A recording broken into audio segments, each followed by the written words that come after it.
রাম মন্দির উদ্বোধনের সময় রাষ্ট্রপতিকে কেন আমন্ত্রণ জানানো হয়নি, প্রশ্ন তুলে নিশানা অভিষেক বন্দ্যোপাধ্যায়। দেশের এমনই দুর্ভাগ্য, রাষ্ট্রপতি পদ রাজনীতির অনেক ঊর্ধ্বে, রাষ্ট্রপতির পদটাকেও এরা ছাড়লো না। গতকাল রাষ্ট্রপতিকেও রাজনৈতিক আক্রমণ করিয়েছে মমতা বন্দ্যোপাধ্যায়ের সরকারকে। এই ছবিটা দেখুন তো, কে দাঁড়িয়ে আর কে বসে, কে দাঁড়িয়ে আর কে বসে। প্রধানমন্ত্রী বসে, রাষ্ট্রপতি দাঁড়িয়ে।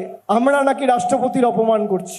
যখন মণিপুরে প্রায় 3 বছর ধরে আগুন জ্বলেছে, একের পর এক জনজাতি মূলবাসীদের উপর অত্যাচার হয়েছে, রাষ্ট্রপতির থেকে আমরা কোনো কিছু শুনতে পাইনি। রাম মন্দির উদ্ঘাটন হয়েছে, একজন তপশিলি সম্প্রদায়ের মহিলা, জনজাতি মহিলা বলে রাষ্ট্রপতিকে উদ্বোধনী অনুষ্ঠানে আমন্ত্রণ জানানো হয়নি। যখন দেশের নতুন পার্লামেন্ট উদ্বোধন হয়েছে, রাষ্ট্রপতিকে একটা আমন্ত্রণ পর্যন্ত জানানো হয়নি। রাজ্যপালের সংঘাত নতুন নয়, দেশের বিভিন্ন প্রান্তে রাজ্যের সঙ্গে রাজ্যপালের সংঘাত হয়েছে। এই প্রথম নজিরবিহীনভাবে রাষ্ট্রপতির সঙ্গে সরাসরি সংঘাত রাজ্যের।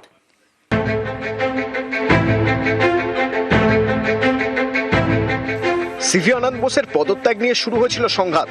তা চরম পর্যায়ে পৌঁছলো শনিবার সন্ধে, যখন রাষ্ট্রপতি কড়া তোপ দাগলেন রাজ্যের আদিবাসী উন্নয়ন নিয়ে। एक इंटरनेशनल संथाल काउंसिल का ये सम्मेलन है, मुझे लगता नहीं। कोई चाहते नहीं कि संथाल एकजुट हो, कोई चाहते नहीं संथाल आगे बढ़े, कोई चाहते नहीं कि संथाल मजबूत हो। जनरली देखा जाए तो प्रेसिडेंट आते हैं तो चीफ मिनिस्टर भी आना चाहिए, मंत्री भी आना चाहिए, लेकिन चीफ मिनिस्टर मैडम भी आए नहीं, और गवर्नर का तो तबादला हो गया है तो वो नहीं आ पाए। পাল্টা মমতা বন্দ্যোপাধ্যায়ও রাজনীতিকরণের অভিযোগ তুললেন রাষ্ট্রপতি পদ নিয়ে। আমার বলতে নিজেকে লজ্জা লাগছে।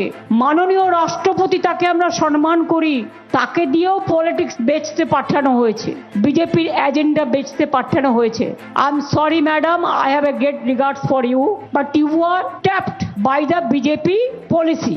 আপনি বলেছেন ইন্টারন্যাশনাল সাঁওতালি কনফারেন্স করছেন, আমরা নাকি কাউকে যেতে দিইনি। এটা তো স্টেট গভর্নমেন্ট পার্টি ছিল না। প্রশাসনিক এই সংঘাত নতুন কিছু নয়, দীর্ঘদিন ধরেই এই সংঘাত চলছে।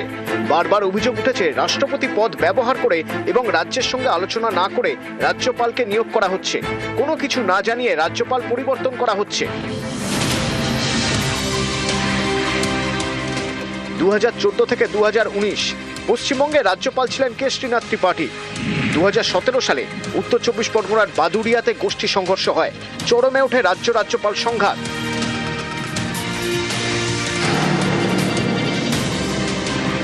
আমাকে আজকে গভর্নর অনেক বড় বড় কথা বলেছেন, আমি খুব অসম্মানিত হয়েছি আজকে।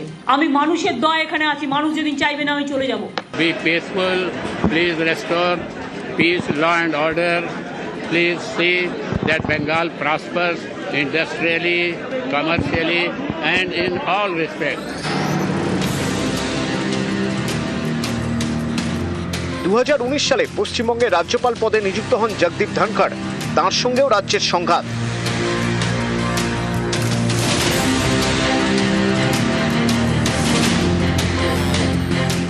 He is a corrupted man, I am sorry to say. All corruption oriented man. Why central government will allow a governor like this? Haula join case 96 chargesheet निकालिए, और चार्जशीट में उनका नाम था कि नहीं था?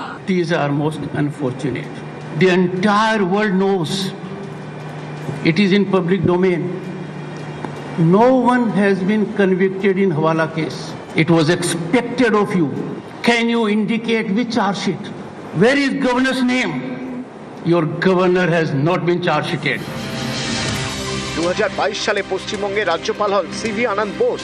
এই রাজ্যপালের সঙ্গেও রাজ্যের সংঘাত চরমে ওঠে। বিধানসভা উপনির্বাচনে তৃণমূলের টিকিটে জয়ী 4 বিধায়ককে শপথ গ্রহণ নিয়েও সংঘাত চলে।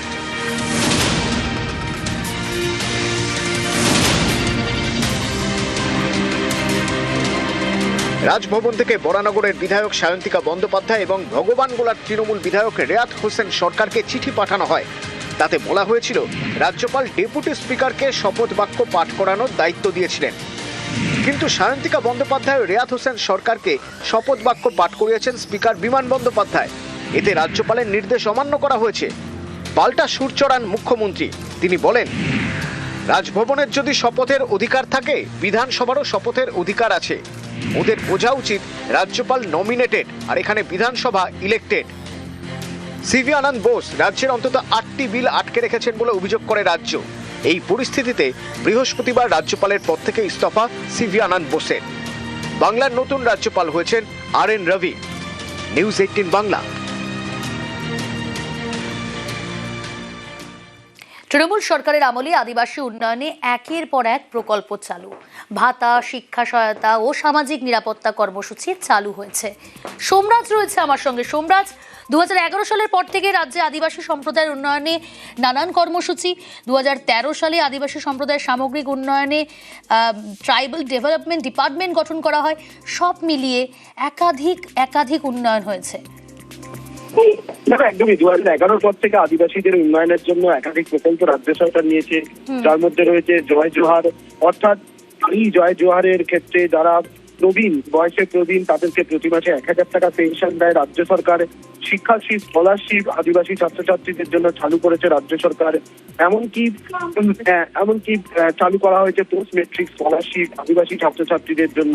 এছাড়াও যেটা সব থেকে গুরুত্বপূর্ণ, আদিবাসীদের সামগ্রিক উন্নয়ন ব্যবস্থা পরিচালনা করার জন্য একাধিক পরিকাঠামোগত নির্মাণ, বিশেষ করে আদিবাসী ছাত্রছাত্রীদের জন্য হোস্টেল নির্মাণ সহ একাধিক পরিকল্পনা রাজ্য সরকার এই মুহূর্তে কার্যকর করেছে। গত কয়েক বছরে রাজ্য সরকারের তরফে এই প্রকল্পগুলির পাশাপাশি লক্ষ্মীর ভান্ডার প্রকল্পে 1700 টাকা করে পেয়েছেন। বর্তমানে তুমি জানো ইতিমধ্যে লক্ষ্মীর ভান্ডারের আর্থিক সহায়তা বাড়ানো হয়েছে এবং যারা আদিবাসী মহিলা রয়েছেন তারা বর্তমানে লক্ষ্মীর ভান্ডার প্রকল্পের অধীনে 1700 টাকা করে পাচ্ছেন। এছাড়া যেটা সব থেকে গুরুত্বপূর্ণ সেটা হচ্ছে এই সরকারের আমল, অর্থাৎ 2011 সালের পর থেকে সাঁওতালি ভাষাকে সরকারি স্বীকৃতি দেওয়া হয়েছে। কিন্তু তাই নয়, অলচিকি ভাষায় বই তৈরি করা হয়েছে, পাঠ্যপুস্তক তৈরি করা হয়েছে এবং অলচিকি ভাষায় বিশেষ করে আদিবাসী অধ্যুষিত জেলাগুলিতে প্রাথমিক ও মাধ্যমিক স্তরের পঠন পাঠন শুরু হয়েছে। তুমি জানো যে 2017 সালে ঝাড়গ্রাম বিশ্ববিদ্যালয় তৈরি করা হয়েছিল। এই ঝাড়গ্রাম বিশ্ববিদ্যালয় বিখ্যাত সাঁওতালি লেখক সাধু রামচাঁদ মুর্মুর নামে এই বিশ্ববিদ্যালয়ের নামকরণ করা হয় 2021 সালে। পুরুলিয়ায় সিধু কানু বিশ্ববিদ্যালয় এবং ঝাড়গ্রাম বিশ্ববিদ্যালয়, এই দুই বিশ্ববিদ্যালয়ে সাঁওতালি ভাষায় পড়ানো হয়। এমনকি সাঁওতালি ভাষায় শিক্ষক শিক্ষিকাও নিয়োগ করা হয়েছে সম্প্রতি রাজ্য সরকারের তরফে। অর্থাৎ আদিবাসীদের উন্নয়নের জন্য রাজ্য সরকার বিভিন্ন ক্ষেত্রে একাধিক পরিকল্পনা নিয়েছে, একাধিক প্রকল্প নিয়েছে, একাধিক কর্মসূচিও কার্যকর করেছে। এমনটাই নবান্ন সূত্র খবর। বেশ,